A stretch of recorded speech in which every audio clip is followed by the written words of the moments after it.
अस्सलाम वालेकुम व्यूअर्स, कैसे हैं आप? बेज़ारा एवरीवन चैनल पर खुश आमदीद। उम्मीद करती हूँ कि आप सब खैरियत से होंगे।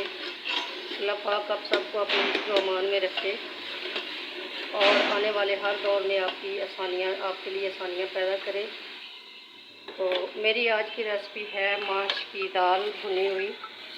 तो ये देखें, ये दाल है, इसको मैंने हल्का सा बॉईल करके रखा हुआ है।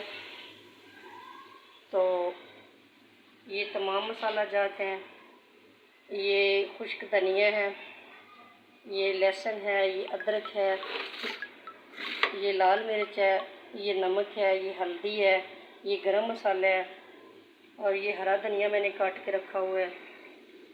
ये टमाटर और हरी मिर्चें हैं। तो आप देख रहे हैं